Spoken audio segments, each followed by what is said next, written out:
Je ferai des ouvertures en rubis, des portes en escabeau, et toute ton enceinte en pierre précieuse. Tous tes fils seront disciples de l'Éternel, et leur prospérité sera grande. Tu seras affermi par la justice. Oublie l'oppression, car tu n'as rien à faire. Oublie la terreur, car elle ne s'approchera pas de toi. Et si l'on forme des complots, cela ne viendra pas de moi. Celui qui se livrera contre toi tombera contre toi.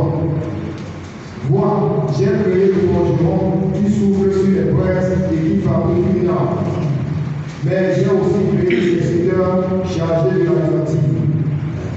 Toute arme préparée contre toi sera sans effet, et toute personne qui s'attaquera à toi au tribunal, c'est toi qui la condamneras. Tel est l'héritage des serviteurs de l'Éternel. Telle est la justice qui leur viendra de moi, déclare l'Éternel. Alléluia. Alléluia. Tel est l'héritage des serviteurs de l'Éternel. Telle est la justice qui viendra de moi. Alléluia. Matthieu 28, verset 19.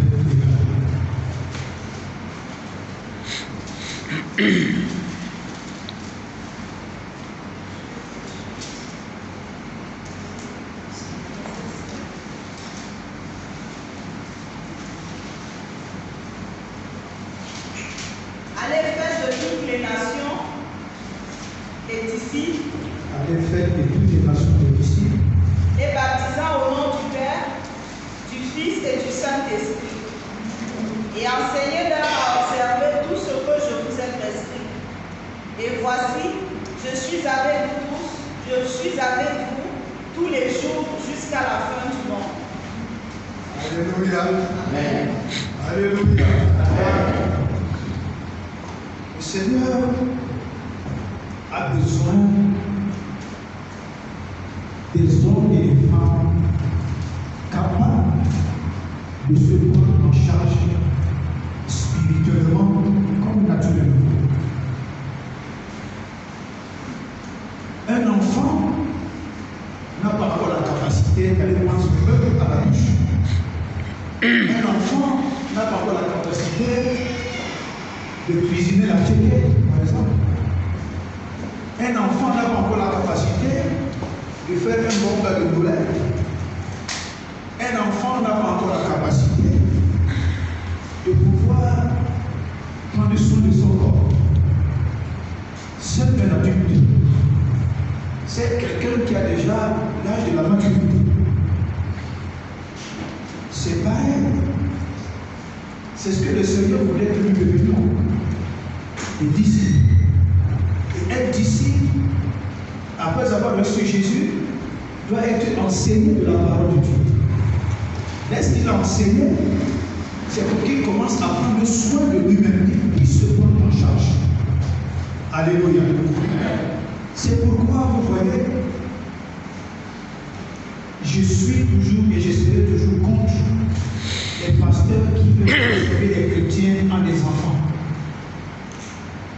Je serai toujours contre ça. C'est pourquoi vous voyez aujourd'hui, si vous faites les statistiques, les pasteurs ont disparu, il n'y a que les prophètes. Les prophètes, la majorité, c'est des manipulateurs de conscience. Mais c'est pour vous rendre toujours bébé. C'est pour que à chaque fois, qu'est-ce que Dieu a dit? Non. Qu'est-ce que la parole de Dieu a dit pour aujourd'hui? Tu as la capacité de lire la Bible. Et dans la Bible, Dieu a la capacité de te parler. Alléluia. Je peux voir aujourd'hui dans les réseaux sociaux, c'est plein.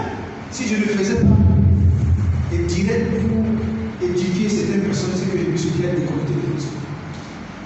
Parfois, tu vois quelqu'un, tu sens que celui-ci, ce prophète, c'est un bandit. Je n'ai pas besoin du Saint-Esprit pour comprendre que celui-ci, c'est un bandit.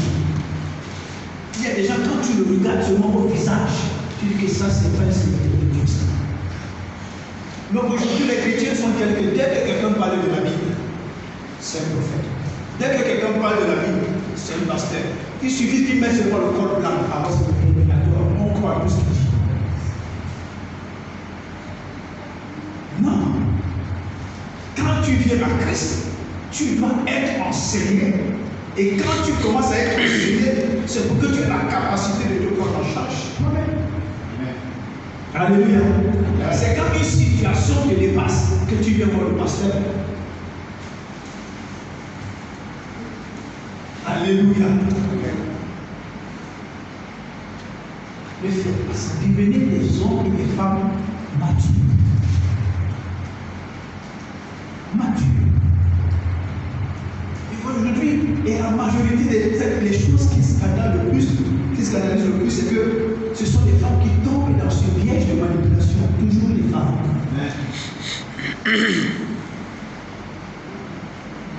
Où quelqu'un se tient là, il commence à vous prophétiser sur les choses que lui-même a fabriquées. La Bible dit que dans l'homme, je pense que la même chrétienne, l'homme a deux niveaux de prophétie. Il y a son esprit humain qui prophétise, il y a l'esprit de Dieu qui prophétise, et l'esprit du diable. Ce sont ces trois dimensions qui sortent de prophétie. Quelqu'un peut te dire des choses qui concernent ta vie qui sont vraies, mais c'est avec quel esprit? Avec quel esprit? Faites très attention. Une fois, je causais avec une de mes filles au Cameroun. Elle me voit et me dit, papa, qu'est-ce que tu as dit pour moi aujourd'hui? Je lui ai dit, le jour où tu me poses encore une question pour elle, je ne vais plus te laisser la parole. Je ne suis pas un sorcier. Alléluia. En temps de jour, Dieu m'a dit, va parler à tête, je viens te parler. Je ne demande pas les choses pour attirer votre sympathie. Je ne vais pas inventer les choses pour attirer votre amitié. Je ne vais pas inventer les choses parce que je regarde votre porte-monnaie. Quand Dieu me dit, va dire, je vais lui dire, que ça soit bon ou mauvais, tu vas avaler. Même si après tu ne salues pas, tu vas dire. Amen. Alléluia.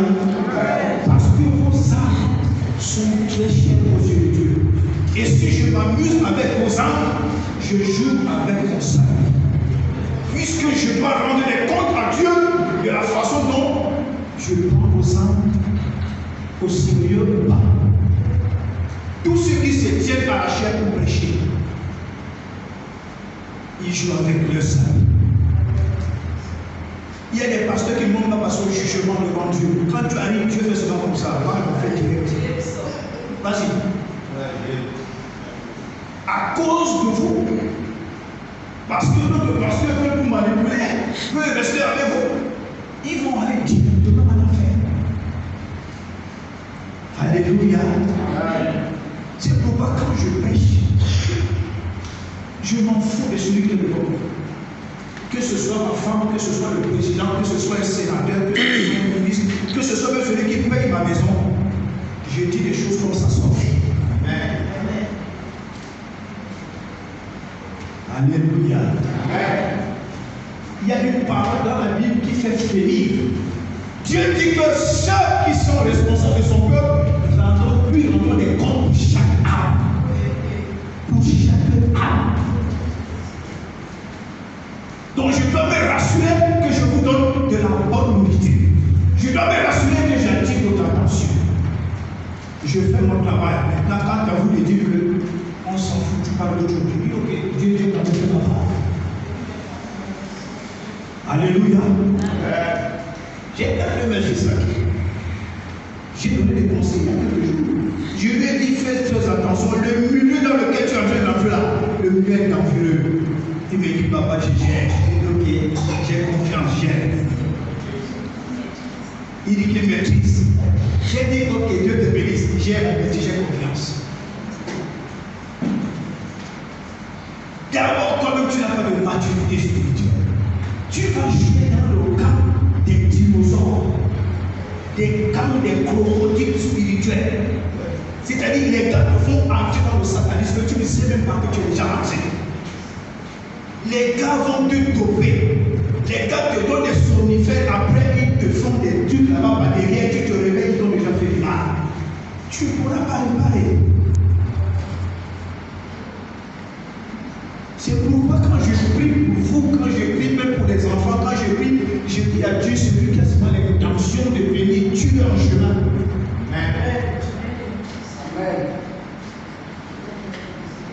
Alléluia. Ne soyez pas les chrétiens, comme je dis souvent, ne soyez pas les diplomates. Non, je vous dis toujours et je vais toujours vous le dire, Jésus est venu te sauver. Et quand tu lis la Bible, Jésus a laissé des armes que tu vas utiliser. Mais s'il était seulement venu te sauver et parti, pourquoi il a laissé les armes? Pour que tu t'en sortes. Alléluia. Je ne demanderai jamais la miséricorde sur quelqu'un qui est souci.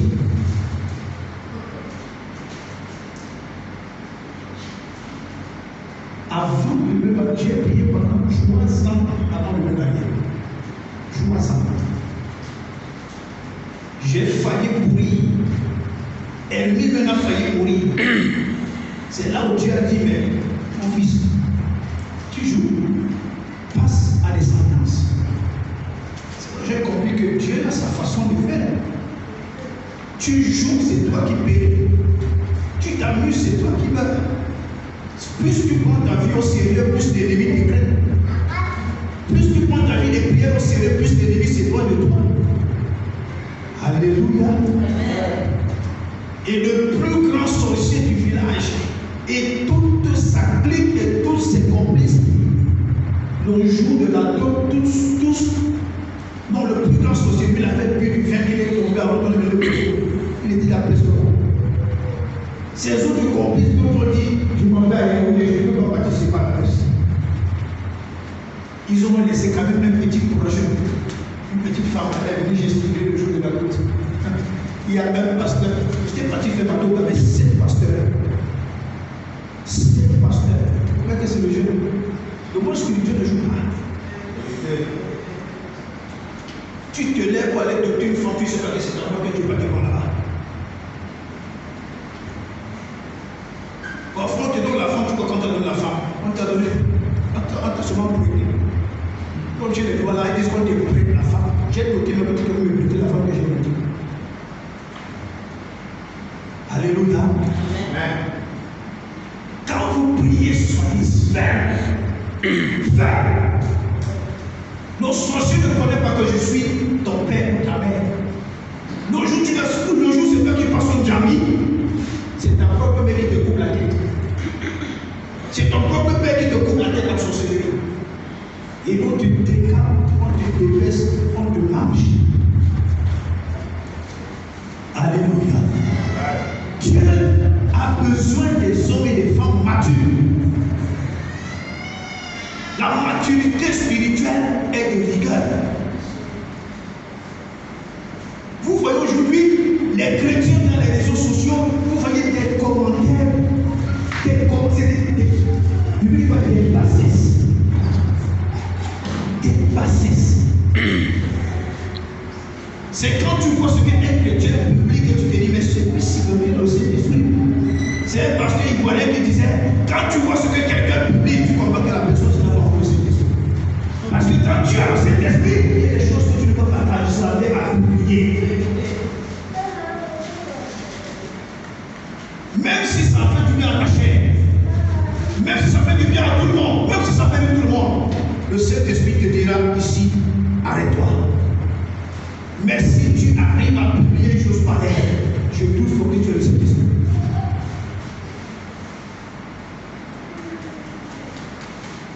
Et que Dieu publie des choses délibérées.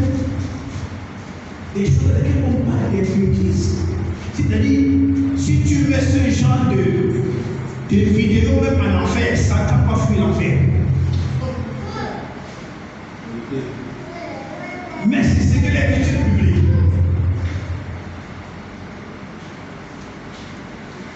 Regardez les réseaux sociaux. Est-ce que vous voyez les femmes sur les réseaux sociaux, dans les réseaux sociaux? C'est vous qui publiez les choses. Vous n'allez pas les voir dedans. Ce sont des gars disciplinés. Ils font les choses, vous publiez. La maturité, c'est dans l'esprit. Il y a des grands, des papas de 70 ans même qui sont des bébés. 50 ans qui sont des bébés, dès qu'ils sont comportés, tu sens que c'est des bébés. Mais il y a des papas de 22 ans. Quand tu le vois de réfléchir à 22 ans, tu sens que Dieu, il est mûr. C'est un adulte.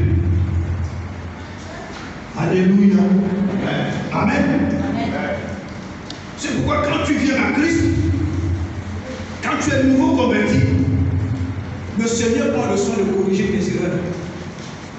Quand tu es un peu nouveau dans le foi, tu vas prendre de mauvaises décisions, le Seigneur viendra corriger. Tu as besoin de saisir le Seigneur ton nom. À peine tu as prié le matin, le soir, il t'a exaucé. Et le Seigneur t'amène au fur et à mesure. Plus tu grandis dans la foi, plus le Seigneur s'élève le dos. Alléluia. J'aime l'école de Jésus.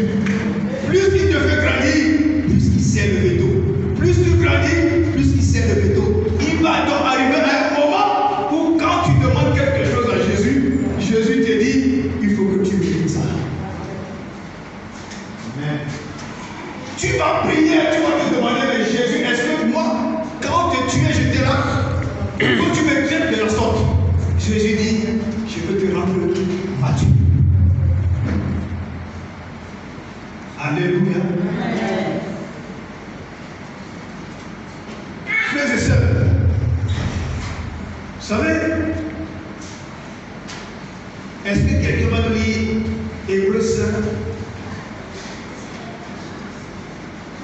Hébreux 5, verset 12 et 13. Hébreux 5, verset 12 et 13.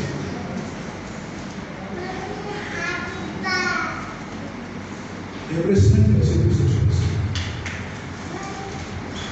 Hébreux 5, verset 12 et 13.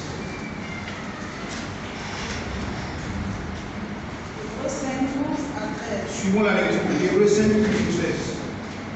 Vous, en effet, qui depuis longtemps deviez être des maîtres, Vous, je prends.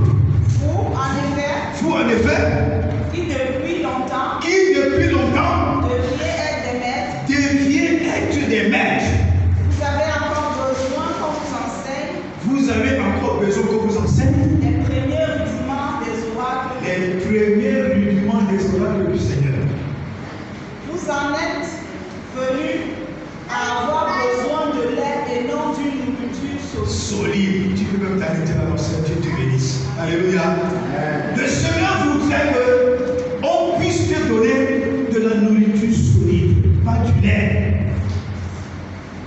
Pas du lait. Il y a des paroles que tu vas écouter. Il y a des paroles que tu vas écouter qui te font grandir. Ce n'est pas seulement le lait qui fait grandir un enfant. Il y a le moment où on mélange avec le céréal, on mélange avec des protéines, on mélange, je ne connais pas, c'est les femmes qui connaissent ces choses-là. Parfois, quand le lait mange que l'enfant commence à grandir, quand maman voit qu'il y a un peu de Dieu, elle écrase le macabo. Je crois que même, peut-être que tu donnes l'enfant à Dieu quelqu'un, n'est-ce pas? Hein? N'est-ce pas? Tu as ce que son organisme peut déjà prendre un peu de la télé, tu as mis dans sa bouche. C'est ça. Plus l'enfant monte, plus il découvre les bonnes choses. Il quitte du lait, et ça dit ça c'est un peu dur. Il avale. Il dit oh non, ça c'est un peu dur. Il crache là-dedans. Et au fur et à mesure, il grandit. Au fur et à mesure, il grandit. Alléluia. Et c'est ce que le Seigneur fait avec nous. Si tu te trouves dans une église où on te fait seulement les choses qui te font du bien, change d'église. Alléluia. Si tu es dans une église où tous les jours on te baratine, on te dit les choses qui te font du bien, change d'église. Faudrait que tu sois ce samedi quand tu viens, on te parle du bonbon. Tu dis Amen. L'autre samedi qui vient, on te parle du dollar. Tu dis Amen. L'autre samedi qui vient, on te dit cette nourriture est pas facile à avaler, mais tu la parles. Alléluia. Il ne faudrait pas qu'après que tu dis aujourd'hui le pasteur a vraiment parlé de moi. Le pasteur connaît pas ta vie. Le Saint-Esprit qui connaît ta vie. Qui est parti dire au pasteur ce que je fais? Qui est parti dire au pasteur ce que je fais? Non, c'est sûr que comme le pasteur cause avec telle soeur, c'est la soeur la plus belle. C'est sûr que comme le pasteur cause avec tel frère, c'est sûr que le lui a dit non, le Saint-Esprit te connaît. Dieu voulait que tu sois mature. Alléluia. Ce que tu aides facilement, qui te fait du bien facilement, le jour où tu rencontres quelque chose qui te complique un peu la vie, tu te dis que ça, c'est pas la volonté de Dieu. Alléluia. Je vais poser la question aux femmes.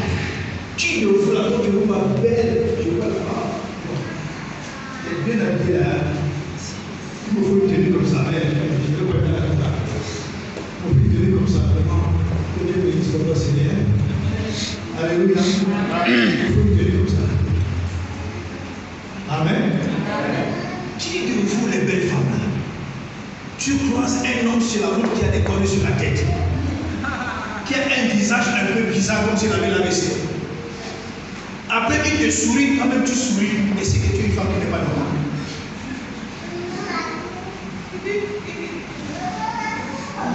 Alléluia. Mais si une femme croise ce type de personne, Marcello, qui a des cornes sur la tête, avec un visage un peu bizarre, tu sens que c'est une petite histoire directement de l'enfer. Mais il te sourit quand même, tu souris comme si tu avais besoin de lui. Est-ce que tu me plais? Alléluia.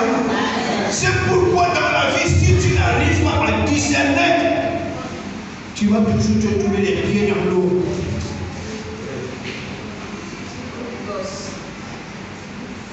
Si tu n'arrives pas à discerner, tu vas toujours te trouver les pieds dans l'eau. Pas de l'eau propre, de l'eau sale. Parce que tu n'as pas pris le soin de discerner. Et maintenant, quand tu croises un homme bien sapé, bien mis, bien parfumé, quand il te sourit, la première des choses c'est que tu veux l'embrasser. Mais tu oublies qu'il y a un verset biblique qui dit que Satan se transforme en ange de lumière. Même ce qui est très beau, discerne. Alléluia. C'est pourquoi Jérémie 33, verset 3 dit, invoque-moi et je te répondrai. Et la Bible dit que le Saint-Esprit sonde toutes les profondeurs de Dieu. Quand tu es devant une situation pareille, ne pense pas t'écouter, je ne sais pas. Va interroger le Saint-Esprit. Même si en regardant cet homme, ton cœur a fait boum, boum, boum. Ne t'arrête pas là-bas. Toi, tu dis au Saint-Esprit que Saint-Esprit, c'est toi qui connais l'homme. Est-ce qu'il est bien pour moi? S'il n'est pas bien pour moi, éloigne-le. Que je ne le croise plus sur mon chemin, éloigne-le, Seigneur. Je n'ai pas besoin de ce genre de choses. L'amour de Dieu va éloigner de toi. Alléluia. Mais si tu n'as pas discerné, et que tu te dises que non, comme il est galant, à chaque fois que nous allons faire des sorties, les gens vont voir que je suis accompagné d'un homme galant, mais un homme galant qui te fait des misères. Discerner. Et c'est aussi ça la maturité. Discerner. Discerner. Il faut discerner. Alléluia. C'est pourquoi c'est très important de mettre en partie la sagesse, de discerner et d'avoir le conseil de Dieu.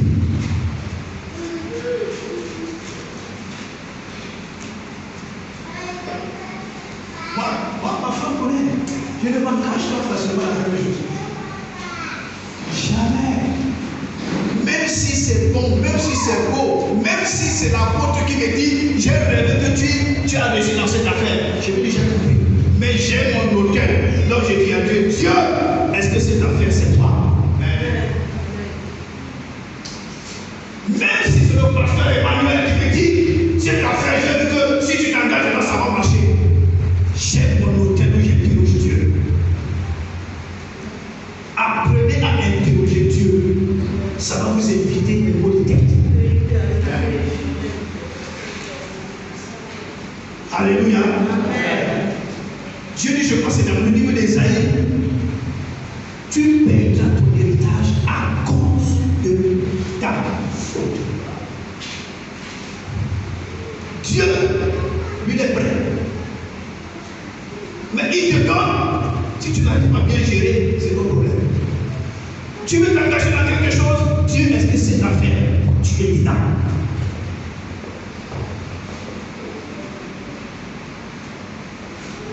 J'ai un ami qui est apôtre. Il m'avait proposé d'aller être un de ses pasteurs dans sa branche, une de ses branches, sa branche qui est au Canada. Il a été surpris de ma réponse. Je ne cours pas parce qu'une proposition allait bien.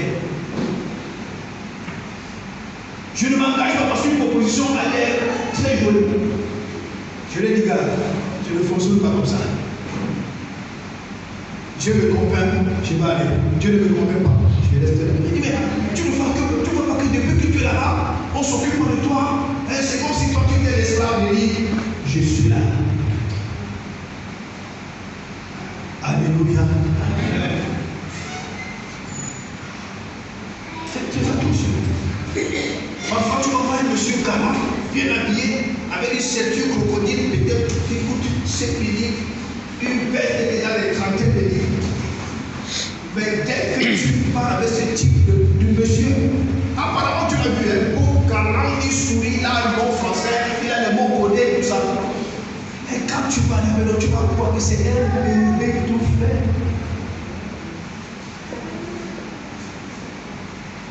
La maturité est très importante. Et nous sommes dans un siècle où le monde spirituel répond du tir au tac. Alléluia. Dans les années, il y a 10 ans en arrière, 20 ans en arrière, aujourd'hui, le monde spirituel agit immédiatement. Mais nous sommes dans un siècle où le monde spirituel répond du tir au tac. C'est direct. Alléluia. Parfois les gens disent que je suis bizarre. J'ai même beaucoup de mes amis pasteurs. Ils disent que je suis dur dans mes vidéos. J'ai dit des choses, j'ai dit, mais mon frère, à chacun son ministère. La parole que le Seigneur m'a donnée, c'est Ézéchiel 33. Quand tu lis Ézéchiel 33, tu n'as pas de mal de cœur. Alléluia. C'est pourquoi si un jour je marche dans la rue, je trouve que l'un me sort de chiffler, comment ça s'appelle? La petite Léa. Je trouve qu'elle me sort de chiffler Léa. Je ne veux pas directement commencer à casser la gueule de monsieur. Je me dis, mais attends. Qu'est-ce qu'elle a fait? Il m'explique. Il dit, bon, Léa, qu'est-ce que tu as fait? Si je trouve que c'est Léa qui a tort, mais là devant le monsieur, on va prendre du gifle. Est-ce que tu as le droit de faire ça? Alléluia. Oui. Demande le monsieur, elle va prendre une baffe. Là, le monsieur va comprendre que le papa de Léa, c'est le jour par aussi. Moi, je blague, je ne fais pas. Alléluia. Parce que non, monsieur, vous voyez, on est en cause. Tu vas d'abord prendre des chiffres. Même si après Léa va me porter plainte, il va d'abord te gifler. Alléluia. C'est le monsieur qui attend. Je vais lui dire, mais monsieur, c'est pas parce que vous voyez que tu le crois comme ça. C'est une karaté de dents. Donc je vais m'envoler, je peux vous arracher les dents en 15 minutes. Regardez. Alléluia. Nous sommes là pour vous protéger. nous sommes là pour vous garder. Si je dis encore, si tu es dans quelque chose, comme le Seigneur disait samedi, tu es dans quelque chose dont tu veux t'en débarrasser, viens devant l'autel de Dieu. La main de Dieu va lever ça de ta vie. Alléluia. Ne laissez pas votre cœur aller se balader dans le paradis. Oh! Frères et sœurs, je vais parler de quelque chose rapidement. Vous voyez Jéhu, vous allez lire l'histoire dans 2 Rois 9. Lisez cette histoire. 2 Rois 9, verset 1 à 37. Et 1 Roi 19, verset 16 à 21. Lisez attentivement ces 2 histoires. C'est la même personne. Une histoire fascinante. Alléluia. Alléluia.